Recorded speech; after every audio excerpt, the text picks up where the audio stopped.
Good evening and welcome to the Be Together Talks. Be Together is initiated to show what a B Corp actually is and what are the challenges, the highs and the lows. We are live here from Oceans in Haarlem, an impact hub that creates waves of change. On behalf of Dopper, me, Marijn Everaerts, the founder of Dopper, is the host tonight for the guest here at the table. Also next to the table is Jantine here. And especially for you at home to answer hopefully all your questions. You're very welcome to put them in already now. At this talk show we have, these talks, we have 5 different B Corps here at the table talking about how, what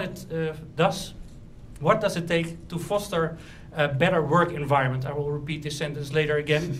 The experts at the table will talk about people as a force for good. At the table we have Ine Stultjes, from the head of marketing and communication from Royal Auping. Welcome. Thank you. Inso van Zanten, chief evangelist from Tony Chocolonely. Welcome. Benjamin van der Kloet, for head of marketing Benelux for innocent drinks.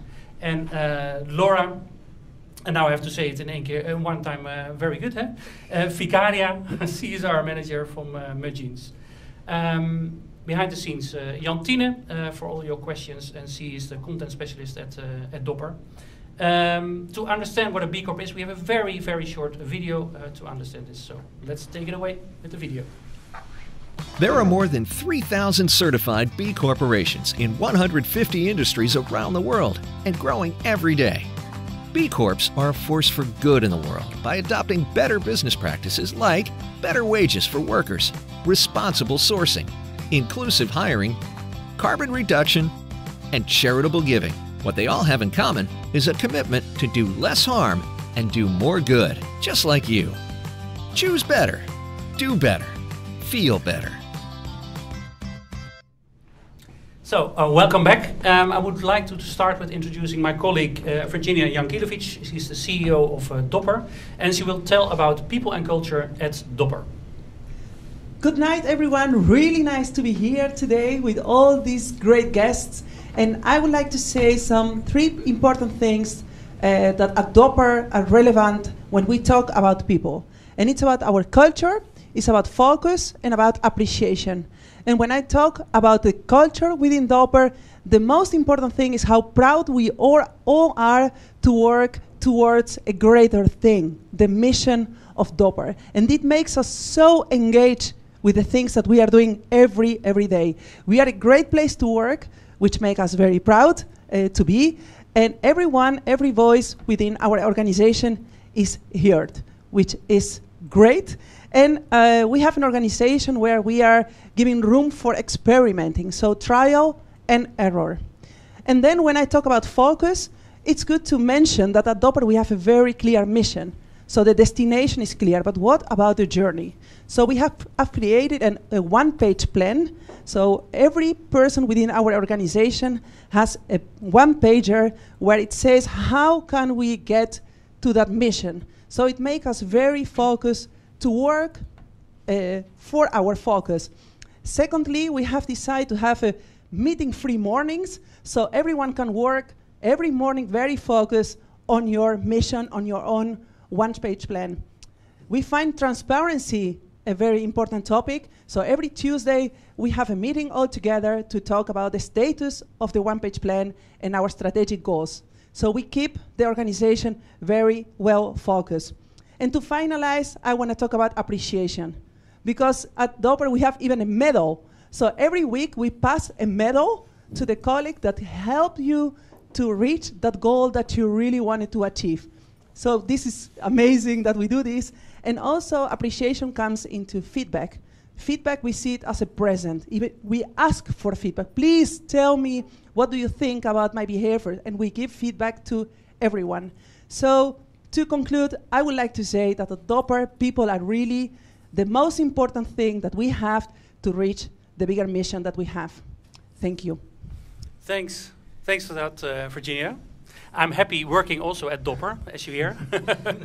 I'm happy sitting here as one of the part of the Dopper team. And what does it take to foster a better work environment? That's what we talk about here today. But please also, guys at home, girls at home, please ask your questions because we will try to answer it. And it will be a lively discussion. We had already a session before where we interact with each other, cheer up each other, but also ask the critical questions if it doesn't come from the public at home. So the first general topic is the human side of sustainability. And I would like to raise the first question to you, Laura, from Mudjeans. What does it take to foster a better work environment for you, from your point of view? Well, first of all, thank you so much for having me. I think it's a great question to open up the conversation. People really make the company. So for them to have a good work environment, they really need to feel empowered and valued. And the way that we try to bring this to Mudjeans is by removing the concept of hierarchy, by having great transparency across the entire company, and a lot of open communication. We are not perfect, but what's great is that there is space to always talk about how to improve and how to be better, and that goes a long way. Another thing that goes a long way is also the culture and the mission of the company, and that itself brings and attracts a lot of people with a lot of passion and interest, and that again fosters an environment of teamwork and perseverance. Okay, cool. I don't know if we have already questions from home, and otherwise I will please ask your questions, but we are prepared. We have some other questions. I would like to raise a question to Ine. What do people mean for your company, and where does it affect your business? Yeah, I guess, like Laura said, people make the business, people make the company. On a personal note, I hadn't been to the office for quite some time, but when I was there the other day, it was really boring because the people weren't there. I had to be there for a physical meeting, and when that was done, I stayed working there. But I did all my meetings via my laptop. And then on my way back home, I thought it basically wasn't a day at work. It was very strange because the people weren't in the building, so people make the company, otherwise it's just an empty building. Yeah. So I guess you need them. And working for Royal Auping, a Dutch manufacturer of beds and mattresses, I guess we need the people also to literally produce the beds. So even though there is machinery in our sustainable factory, there's a lot of handwork still to be done to make a. And those people are still working, right? Yeah, the factory is running, and the colleagues are working hard to provide good sleep to everybody, because that's what's very important in times of crisis as well. Yeah. It's essential, I would say. Yeah. And how? How do you experience the last periods? And how do you come to the office once in a while? I haven't been away more than twice over the last year. This I think is the second event I even see people in three-dimensional form almost. I think these times show how important it is for people to have human energy around you. Right? Yeah, Zoom and Teams, it's very effective, and definitely I think some of it will stay afterwards because it's efficient, effective. A lot of CO2 emissions reduced by not flying to meetings. Yeah. But in the end, I mean, it's in the end about three-dimensional human interaction, I think. Yeah. I think it's really interesting on this topic. You have the tendency to think about the social aspect and the cultural aspect of a work environment, but there's also kind of the physical aspect. For example, the IT now has to be set up better than ever before. I mean, your IT department is not next to you. But also how to shape up, certainly the time that you're working from home, your workspace. And as an employer, what you can do to make people, give them the right ergonomics and whatsoever to make them efficient and effective. Yeah, but I have a question also for you, Benjamin. How do you engage your team for the purpose of the company? Oh, do a big next one. Sorry, did you want to go on the? But do you mean in general or in this period? No. In general. Yeah. Sorry, right. I wanted to go back to the topic of. Sure. So this is quite a big one, and also for us quite a comfortable one, as purpose has been kind of our North Star or our guiding light throughout our almost entire existence. So where a lot of companies nowadays probably try to find some later on, and you have to start embedding this throughout the whole culture and throughout the whole workforce. It has been with us for a long while. So we have a lot of initiatives throughout the past 2 decades to engage people on it. And I think what is crucial in this is that you make it an intrinsic motivation. You should not be told that you should care about whatever your purpose is, in our case, to help people on the planet live well and die old, but that you actually feel joy and motivation intrinsically to improve continuously on that. Also, because this is not just a promotion chat for our businesses, I want to give a tricky side on it. Because we have got quite a wide purpose, like I just said, the people and planet. I mean, that's basically everything. So I speak often very jealously of Tony Chocolonely, who seemed to be on the communication side of things, very focused on slavery.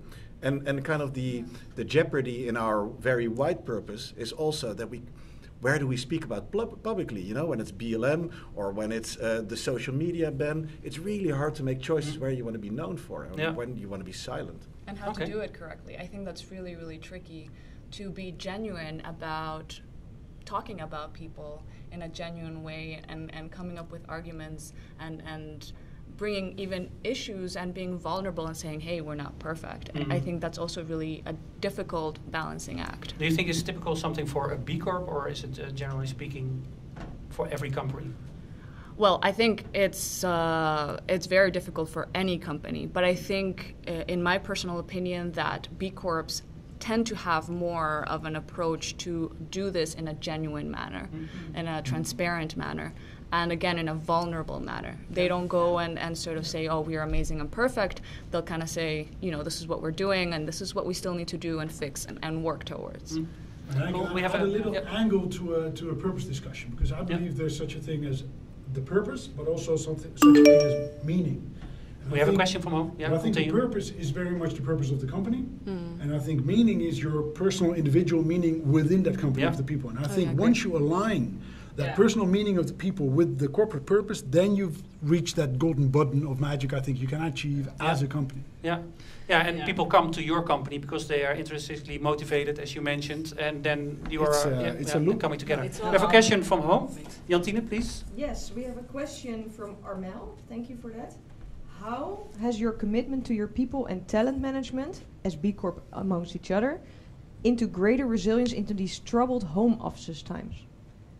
Anybody can answer this question. So how has your commitment to the people and your talent management into greater resilience into these troubled home offices? I think when we first met lockdown, or first were faced with lockdowns, I think in our company it was clearly said and also followed up upon that if you have meetings and if you have to step out of a meeting because there's something going on in your home, there's a child or there's a neighbor who needs help or whatever, you're allowed not to be there or to step out of the meeting. And I think that empowered a lot of people to combine the career and the child together, or the homeschooling and the helping each other. And I think once that was set, it was a tiny thing, but a big effect.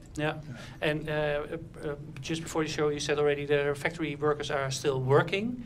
That's part of your company. But Tony, you also have your own employees, but there's also farmers who are working abroad. Do you interact with them also in definitely. But one step back is that we always say we're crazy about chocolate, but serious about people. And then number one of serious about people, we always say, is our own team, which is slightly narcissistic. But we're convinced we can only reach that humongous goal of 100% slave-free chocolate by having the most engaged and committed team. But that's always put to the test, obviously, in times like this. You can always say people first, but then what happens when this happens? Now, for me, it was great to see that we put complete focus on our team first. Second, indeed, on the farmers, and only third on the business. How's the business doing? We're in constant contact with the cooperatives to see how it's going. For a long time, there were very few infections, fortunately, in Western Africa. Unfortunately, recently, that's really risen. We've in the early days of COVID, we've launched a campaign of rinsing hands, soap dispensers, water dispensers, posters to you just run the campaign? We help we help the cooperatives. Great. I think if nobody else has a something to add, I would like to go to the next topic. Is the tension between people versus the other goals or the interests of the company. In other words, are you customer-centric focused or employee-centric focused? Ine, if I may start with you to ask this question, what kind of people do you actually want to hire for a purpose-driven company? Yeah, apart from, I guess, people who can share the vision that we have, bringing rest to the world, I think it's important that you feel that, or that you want to contribute to good sleep and understand the importance of it. I think we would also like to see people who are resilient, who show some flexibility, but also go after achieving the big goal that we have in making the sleeping world more circular. I think that's a big thing, and if you want to change that, you also need some kind of people who go after that goal and stick to the plan. And keep an open mind sometimes to go after another plan. Yeah. And I think one of the examples that we've shown in our company is that when we stood up in the beginning of the crisis, also producing face masks for the medical face masks for the Dutch government. I think that was because we saw there were issues and we had an open mind towards society. So that kind of characteristics I think is important to have or to look for after if you want to hire people or if you want to find new colleagues. Yeah. Ben, if I may ask you, do you have any hiring values? Something what you're interested to take with you as a company, as a starting point? Yes. Our values are really important to us. We hold very dearly to them. So we've got 5 values within Innocent, which are responsible, natural, entrepreneurial, commercial, and generous. And we basically fully hire on those 5 values, whether people live up to it. And even if they bring all the skills and experience to the table required for the job, but they don't live up to these particular values, we might decide not to hire that person, or we probably won't hire that person. So these are really important to us. They're also immediately our leadership capabilities, so they convert immediately to how we want to manage people through these values. So extremely important. Yeah, and how do you find out that they are living according to the values? We have a question from home. Well, that requires some interview training, I guess, to figure that out within the first 1 hour that you speak to people, and generally on the first, on a page when you see people. But there's already quite a few details that you can get from that, and it's probably not through the most regular questions that you can find out some of those aspects. I very much enjoy kind of those processes. Okay, cool. Anna, you were nodding. Laura, sorry, you were nodding. You want to add something to Benjamin? No, absolutely. I think that goes very much hand in hand. You very quickly can notice if that person matches the values of your company.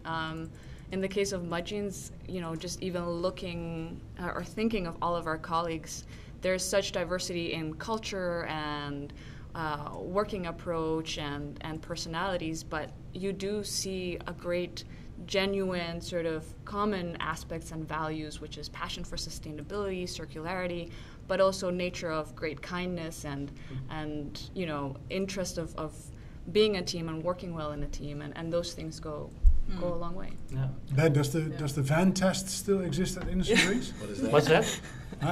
Been there, done that. Back at Innocent Drinks, we used to have the van test in the hiring process, which meant simply, can I be with this person in a van from Amsterdam to Maastricht without the radio on and throwing that person out around Utrecht? So that was just the van test at the hiring process. I think we call it differently nowadays, but it is still something we think about. Can I add something to values, which I find really important, because I can imagine that businesses at a very startup phase are listening to this chat and think about, when you're 5 people, why should we think about having our company values? What I find awesome about having values is that you get a certain group with a certain personality, a collective personality in an office. Yeah. And I've worked for companies where the brand was completely something completely different than the inside of the company. And what I absolutely love about Innocent is the brand personality on the outside is the reflection of our collective personality of people on the inside. Definitely.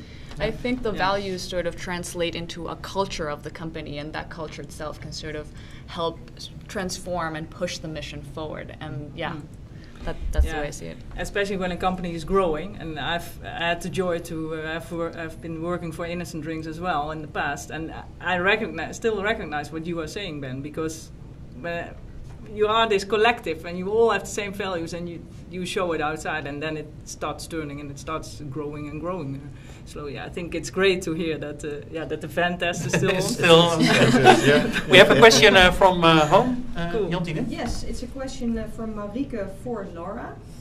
How do you make decisions without hierarchy? Yeah, well, it's just a very open, we have the main owners of the company, but in terms of talking and making suggestions, it's a very open discussion. So I can pick up the phone and call Bert, our CEO, who's also here, and say, hey, Bert, I was thinking of this and this and this, or let's sit down and toss around some ideas. And it's just a very open communication. And at the end, there is just a decision that is made based on what makes sense for the company. So is that always organically, or is there, if it's like 50-50, Bert has final say at the end? Well, he is the CEO, of course, but you have the space to sort of say, hey, look, this is really good. We have this information. I think this can go a long way, and you can push for it. And if it makes sense, it'll go forward. And I think that's really great to have, because even myself, I'm only with the company for a year and a half, and many times I sit and I come up with a strategy or come up with ideas, and I feel very comfortable to come and bring those ideas forward and sort of discuss them without having any fear or hesitation.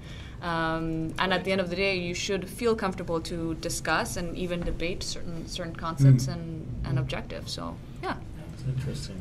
Yeah, I feel really that it's in the DNA of B Corps, that the purpose is there also for all the employees which are working there, and they feel part of the whole team and the whole mission. So that makes everyone together. So I think a very clear purpose gives you a compass in decision making as well. And and so I don't know if you experience in the corporate world, but do you see a difference between corporate and like B Corp, more purpose-driven companies? I'm not really sure. I think even B Corps can become really corporate, or big corporates can become a B Corp. Yeah. So I'm not really sure. I think it's more. But is it changing something in the DNA of the people or in the company? Well, again, what I said earlier, I think if you have a very clear purpose, and I believe B Corps have a more clear purpose than maybe non-B Corps, and that purpose can give you really clear compass. I mean, almost everything we do is aligned to how does this support our mission in Western Africa, right? So how, if we get asked for a sponsorship, right? It's always okay. So how does this support our mission of 100% slave-free chocolate? Yeah. We have people and we have the planet. So people versus planet. First do this because it's on this topic. I think a question from the audience, please. Yes, there's a question from Powell. I hope I said the name right. A little bit of a challenging one, so I'm interested to see the answers. How do people know that your company has higher standards and not just a good marketing machine?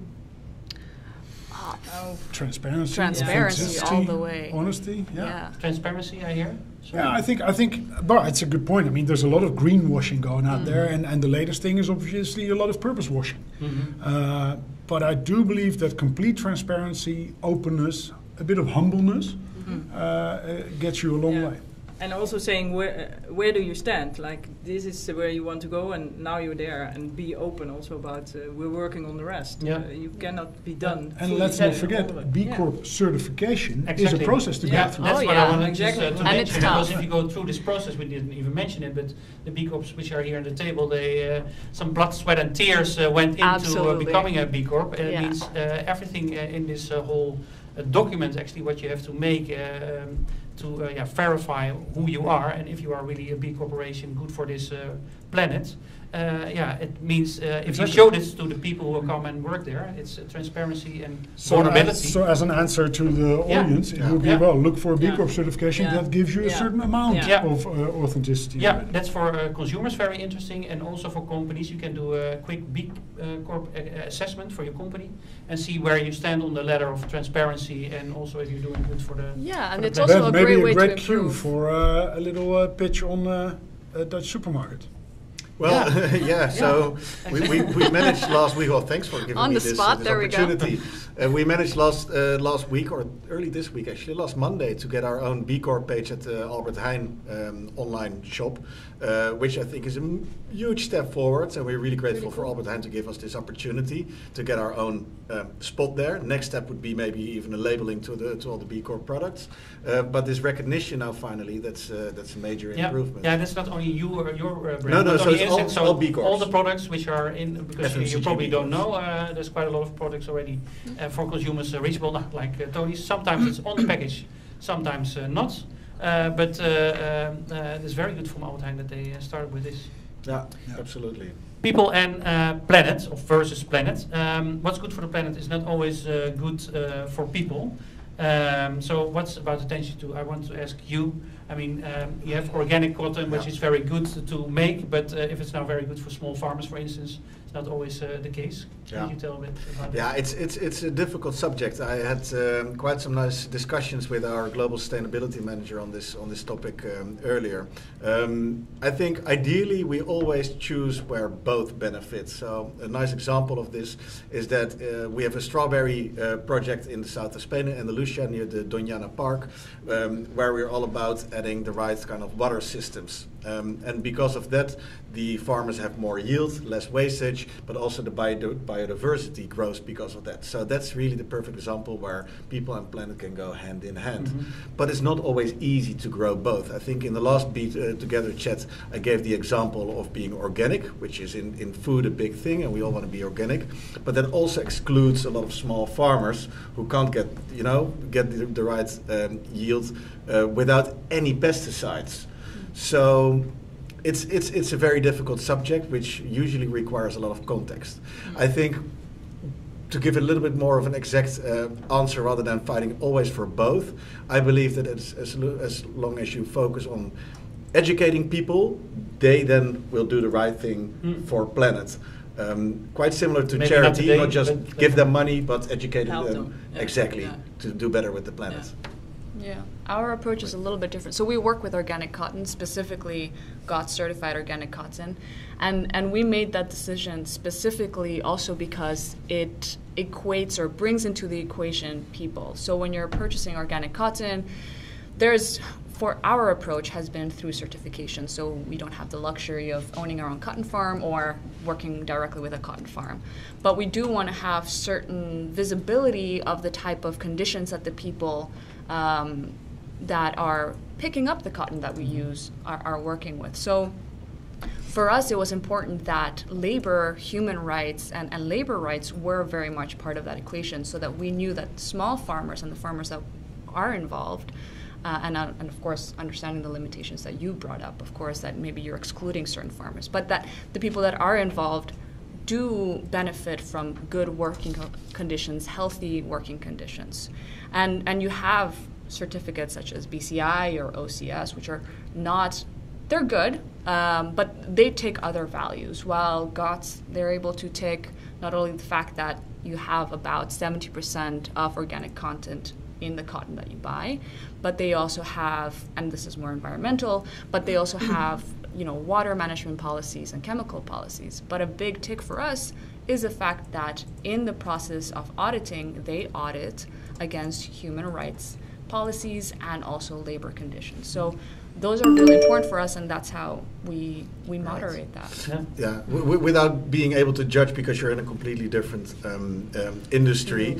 I think what is interesting what we do is we assess it. We don't necessarily audit you're in, you're out. There are also many suppliers that are not at where we want them to be yet, but we kind of guide them to there, because that also means that collective improvement is growing towards a more sustainable environment. And I think that's a great approach, especially, and I think for that you need a little bit more of a scale to be able to work directly with certain farmers or certain individuals and help them, as you said, just slowly progress towards what we like to call continuous improvement, right? It's not about being perfect, but it's about having the intention to move in that direction. Yeah, and that's also nice about the B Corp assessment. You start at a minimum of 80 points, and you can have a maximum of 250 if I'm or 300. So you are not perfect on the first day. You can grow into this process. Exactly. That's really cool. We have a question from Yes, home. we have a question from Beth. In your early development years, do you feel you had to forfeit a degree of financial success to stay true to your social and sustainable message? Can you repeat? Yeah. Can I dive into that one? Go ahead. No, I think often you get the question, so how do you balance sustainability, ethics, and financial success? I think that's the wrong starting point. I think once you start seeing it as two ends of a spectrum, you lose the potential of seeing it as a synergy. And I think Tony's shows that if you stop seeing it as something that's contrary to each other, you can add them up and become financially successful. I mean, for us, it's essential to be financially successful, but it shouldn't be an end goal, right? It's a means towards a goal. Exactly. And I think for every company, if you let go of it being a paradox, you can reach a higher level. Yeah. Is Tony's think is perceived as organic? Is it organic? No, it's often I often get that question. Yeah. It's not, and there's a clear reason for that, because we're focusing on farmers in Western Africa that are so underpaid and who live in so much poverty that probably to ask them to become organic, their yield will become even lower. So you first need to get them to that living income standard, and at least pay them a living income reference price for the cocoa beans that they deliver. And yes, we help them decrease the use of pesticides and increase the amount of compostation, for example, and help them improve their farming methods. And only if they reach a certain point of yield, of effectivity, then I would love if we could reach that point that we could then help them become organic. Yeah. Well, not at the point that they're in now. No, but this is also part of the growing process. And for Auping is perceived is a front runner in sustainability concerning mattresses. But do customers understand, or is this a reason to buy a mattress at Auping? How do you perceive it? I think more and more we developed a circular mattress. That means then that all the ingredients of the mattress can be reused over and over again. So the mattress becomes a resource for a new mattress, and that's a difficult story to explain to consumers. But and it's really unique, right? I believe it is unique. I think we have never. So far, we have not seen anything similar and at such a high level as we do. There's people that call their mattress circular or sustainable, but it's a bit different than I once heard you could fill the Ajax Arena, quite current tonight. The Ajax Arena with mattresses every year that are thrown away in Holland that are not recyclable. Only in Holland. Only in Holland. Yeah. So it's 1.5 million mattresses that are being discarded every year in the Netherlands. Most of them end up as landfill. Some end up at street. That's the worst you can do, I think. Auping started years ago already with a take-back system. So we were already in charge of sorting out how to recycle the materials. And now we have come up with a fully circular mattress. And it's I think we made an interesting campaign about it, explaining the story about these 1.5 million mattresses. We used old mattresses to tell our story. We painted them, and they are the canvas to explain the new story. You see it on the screen, the story of 1.5 million mattresses. But I guess it's not for every consumer the reason to come to a store and to buy the circular mattress. But once we have them, they do get the message, and the campaign is understood very well. But most important is that we deliver a product that is really comfortable to sleep on. And that's why you buy the mattress. And by the way, it's a circular mattress. And we believe in the purpose of changing the world into circular mattresses. And we will get there, and we have only just begun. And I think an important step there is that maybe you get to it later, that we open up the technology to others. And then I think we have looked a bit at what Tony's does.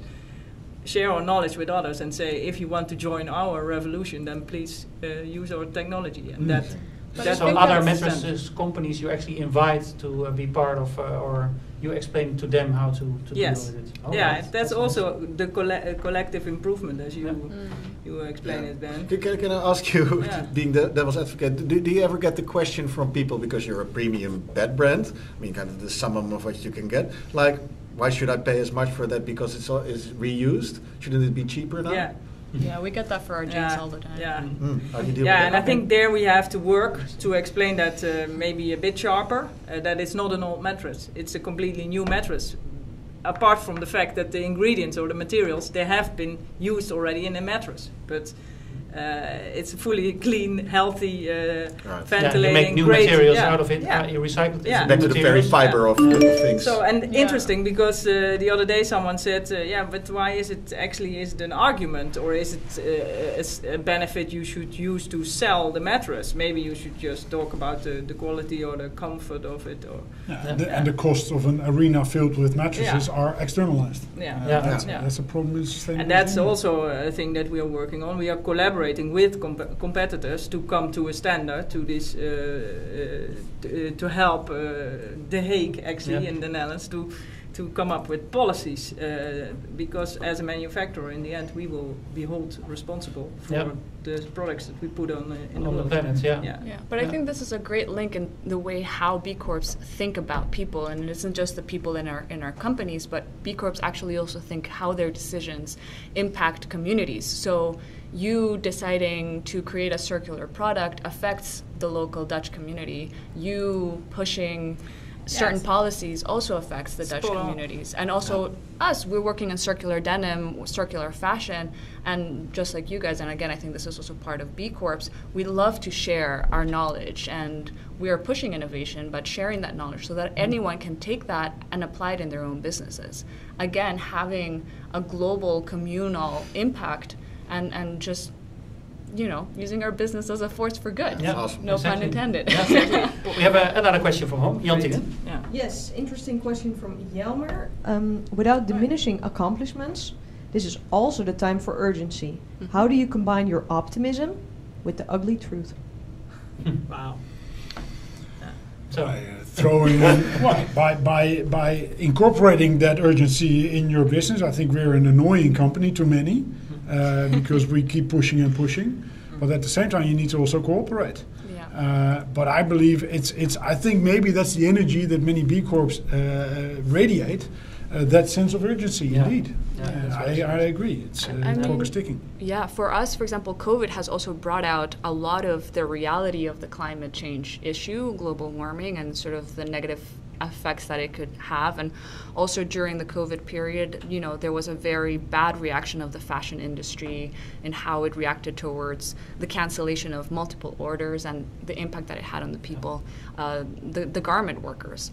And interestingly, that really pushed people and customers to think about sustainable fashion much faster. We were already on that horse and, talking about all of this, but suddenly we had this massive parade of people going like, oh yeah, this is good, this is true, circular fashion, sustainable fashion, push, push, push. So sometimes when there's those moments of urgency, you can really use the wave or the momentum to further the cause and further, transmit your mission.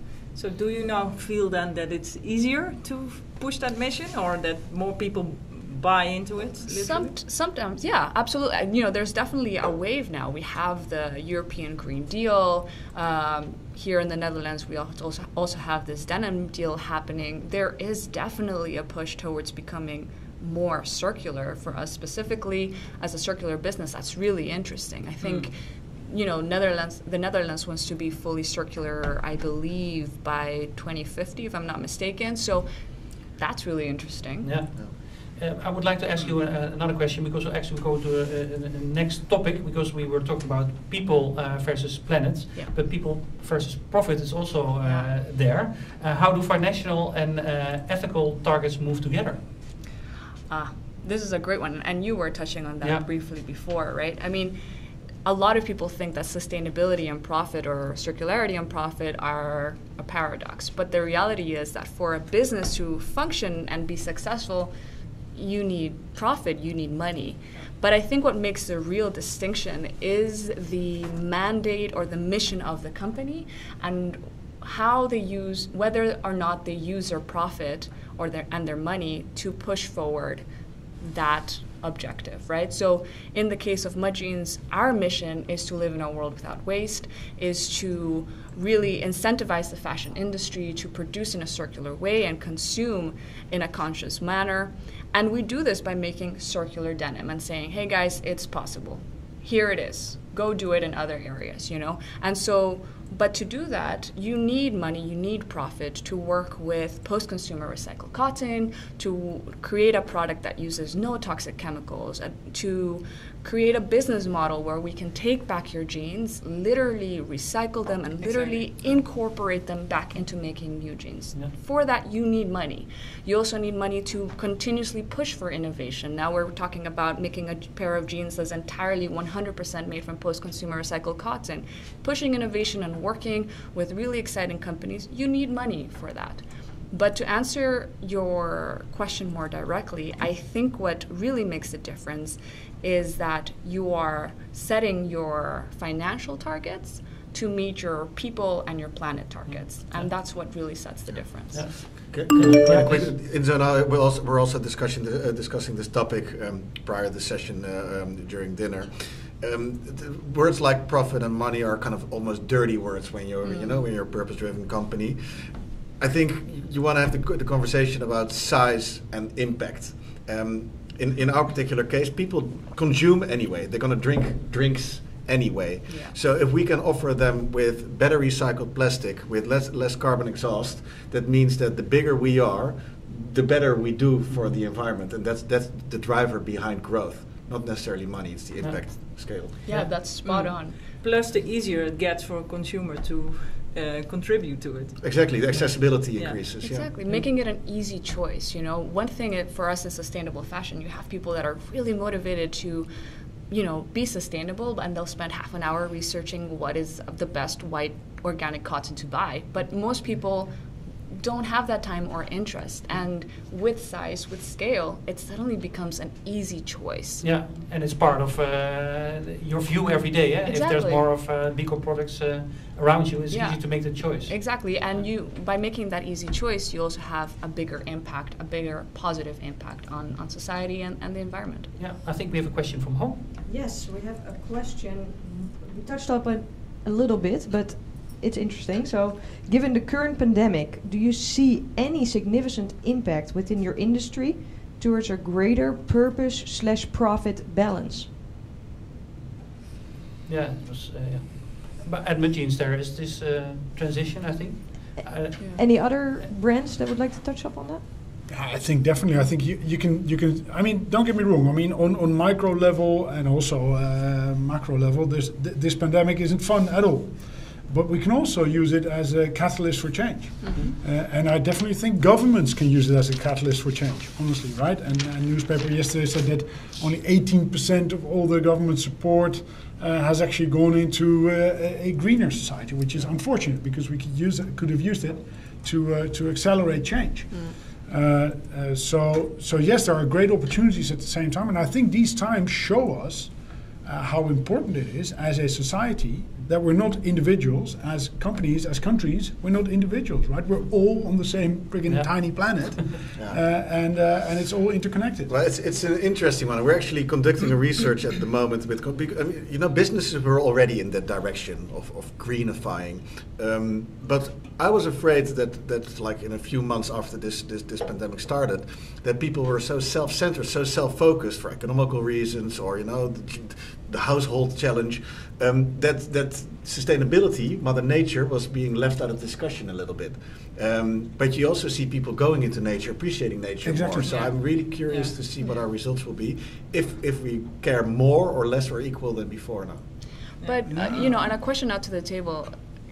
How did you experience your relationship with your supply chain partners? Because in our experience, it was very much that this situation brought a lot of solidarity with our supply chain partners. So it was very much like talking and checking in on each other, and even adjusting certain conditions so that everyone's comfortable and the businesses can continue. And I think, that was really interesting to see that people really came together during this hard time. Maybe there was a bit a more human side to all of this. I guess.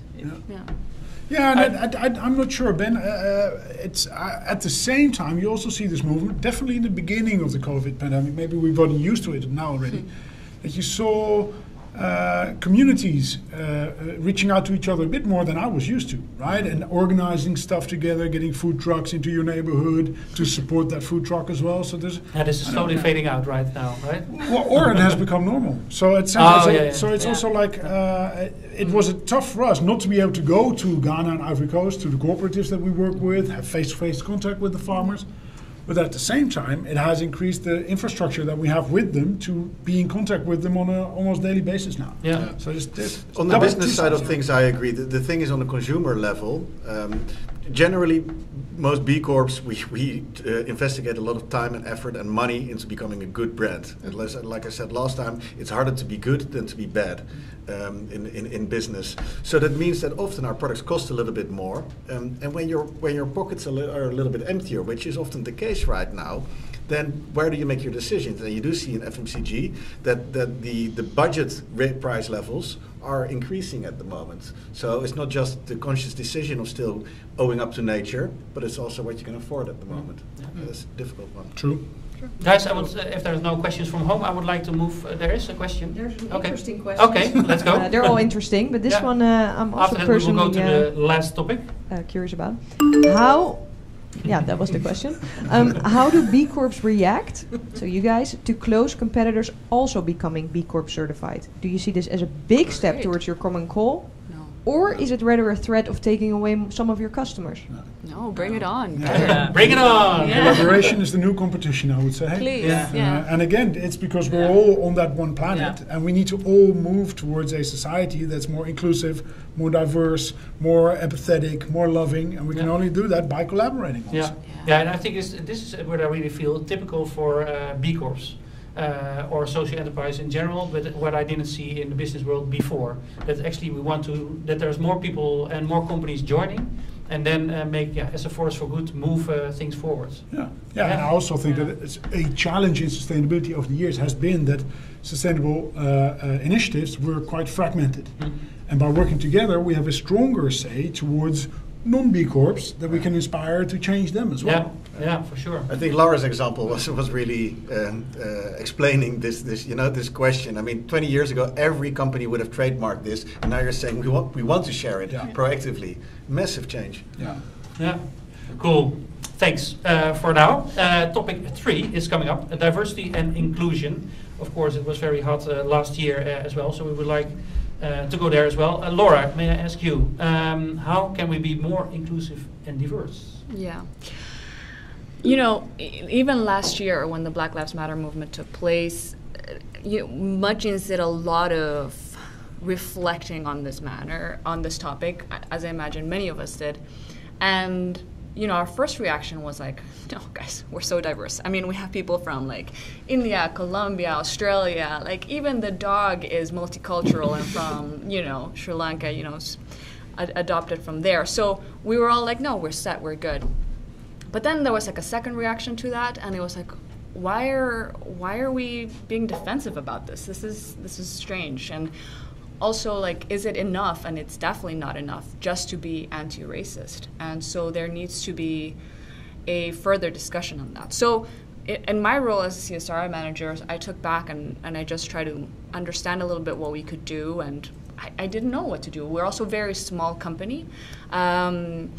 So one of the things that we did, we joined at the time, we are one of the starting members of a B Corp working group, and it's called Pro-Inclusion and Anti-Racism Working Group. And we joined that group very much to go in there, be vulnerable, talk about the things that we do and what we don't do, and also learn.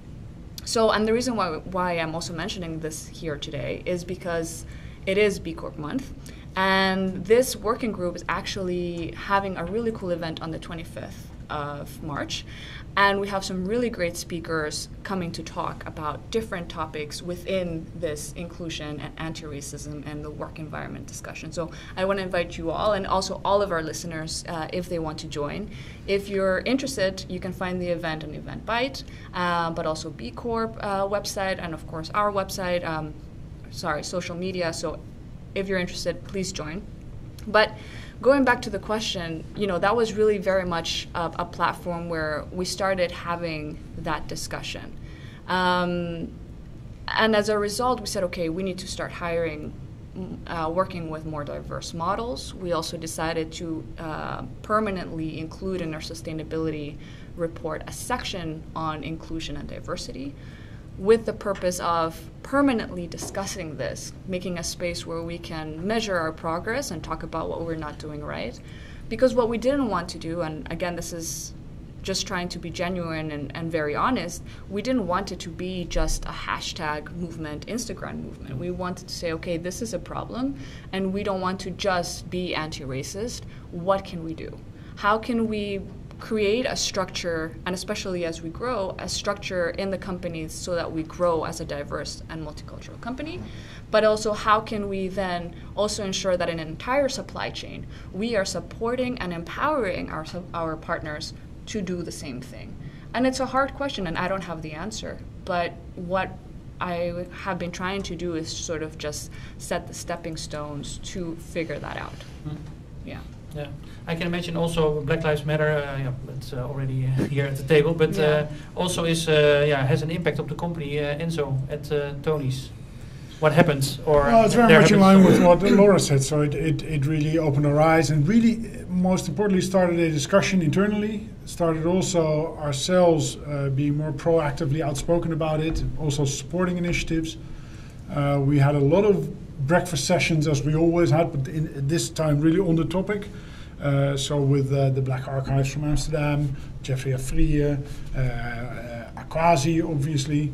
And even this week we had speakers from one of the best podcasts recently, Plantage van mijn Voorouders, Dutch podcast, about a link between families of Suriname and Holland. And it's still definitely work in progress for Tony's, but it really opened our eyes towards having that fruitful discussion internally and externally, supporting initiatives in the US, for example, as well, also through Pharrell at the moment. It's an important topic for us, definitely, and it should be for everybody. Yeah, and we are looking at our own companies, but also there's also the supply chain where things. Do you talk to your supply chain that they also should change, or should they be on your same level? Yeah, of course we challenge them in a positive way to live up to our standards in terms of materials that we need to produce in a circular way.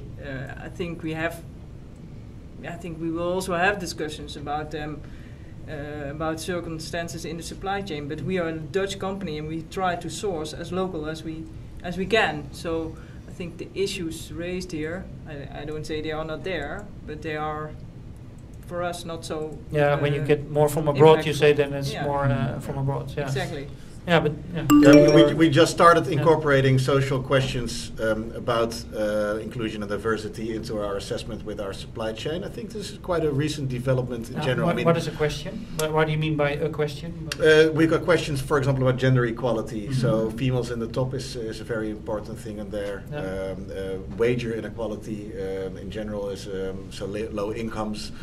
So it's not just about race, because I hear the topic about race now quite often. It's also about gender, sexuality, basically everything that can be a minority or a group of characteristics. People that and are you asking yourself the question, or are you going to ask the audience, your clientele, the question? Who are you asking the question? To yourself, to the company?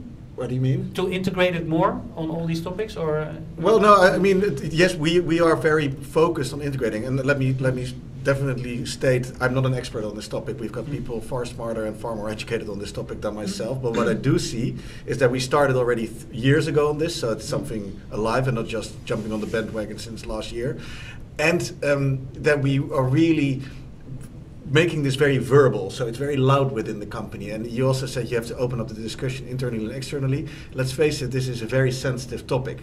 So to make it vocal is very important. For sure. We have a question from home. It was actually answered by you both. Oh, we are doing very good. We are the best in class. Anything more on this topic? Yeah, I think also it's just, as you were saying, that it is a very sensitive topic, but what we also need to do is normalize that discussion so that it doesn't become, you know, something where people are just walking on eggshells. Yeah. You know,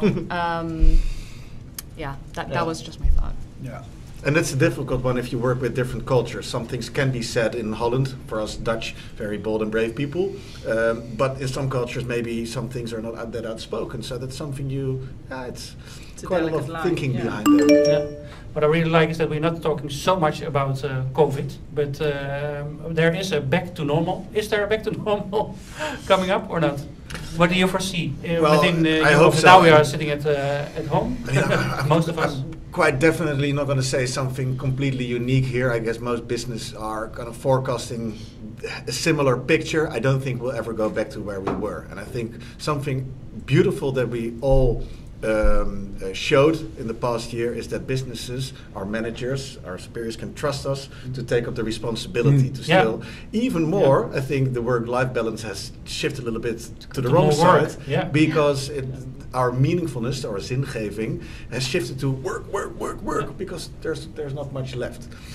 I think as soon as we transition to a post-COVID situation, what is likely 2-3 days in the office and 2-3 days at home, and the office becoming more of a social hub for meetings and for gatherings, and having the quality time with your colleagues. Yeah, and greater level of efficiency. I think like now we really know how to work efficiently, and is a meeting really needed for this, or can an email and traveling just and traveling for special events and things like that. You just think about it twice. Yeah. I don't want to. Question from the audience. I don't want to depress you in the very last minute, but I don't think we should want to go back to the old normal, because the old normal was approaching climate crisis, was a economic system where we value financial success over human rights, non-inclusivity, non-equality. So I would hope we can move forward towards a new society and a new economy. Honestly. Agree 100%. Question from the audience. Yes, a lot of general questions, so maybe one to kind of end the conversation with. In what field are you planning to improve your B impact score in the future? Is it for workers, community, environment, and why? Yeah, it's good to explain that there are different levels where you can score at the B Corporation impact assessment. Anyone wants to? Well, for us, it's actually really spot on. It's people. We are super strong environmentally, and we, of course, care about the people. It is part of our business structure, human rights, everything, but we don't talk about it enough, actually. We don't. Yeah. We're very good about talking how incredible our denim is and little biodiversity impact that it has, CO2 impact, etc., and all of the really cool innovation techniques that we use. And while we, of course, stay on top of audits and working with our supply chain partners, et cetera, et cetera, et cetera, we're not doing enough of talking about the work that we're doing, and also talking even with our supply chain partners on how to improve things. There's always space for improvement, so for us, that's our focus. Yeah. It's Innocent? Well, there's 200 points or more. I thought around 200 points to achieve. We are close to 100 now. We're trying to grow amongst all. We are especially strong around people and communities as well, but that's also where we're growing. I guess governance has a couple of items in there that take a longer while to get there, but around both people and communities and environment, we're trying to improve continuously. Yeah. I guess in our company is also the people side where we can be more transparent. We have launched a website how for working at Auping-NL, where we tell some stories, backstage stories from how it is to work at Auping. But I guess we lost quite some B Corp points because we were not telling these kind of things before. Or on our website it wasn't even mentioned who the owners of the company are. And then it's seen as you're not transparent, but we were just like being modest, I guess. And we have to learn to speak up a little bit more and also tell what's going on in our company, not only on the production side, because I guess that's where we are very strong, but also telling the stories, meet the makers, show the faces behind the mattress makers and behind our company. And I think there we can win a big deal. Where does Tony want to improve in some? Well, we don't have the problem that nobody would know who the owner of our company is, unfortunately. But no, we're at the verge of recertification this year, and we're aiming at a high score. Hopefully, we get there. But I do believe I'm not the expert. That's my appreciated colleague Pavi. I believe at the field of people we can improve, and we should, and we will. Yeah. Cool. I think it was good to end this round to see how we want to improve our B Corp score, and not only score that we want to score higher, but just that we want to make steps every time better. Yeah. I want to wrap up for now. I want to thank you here at the table, behind the scenes, and Jantine, of course, as well, and Virginia, who's sitting also in the back. Thank you for watching at home and the beautiful questions. The good thing is we will also put this on our socials on Monday. And if you repost it, then you can win this book. It's in Dutch, so for all the Dutch people. The Referent of Sustainability, Dominee van de Duurzaamheid, from Leen Zevenbergen. And I have to keep it up, so this book. And Leen is one of the co-founders of B Lab here in Europe. Thanks for watching, and we do this program every now and then, so please watch our socials for the next one, and see you there. Thank you.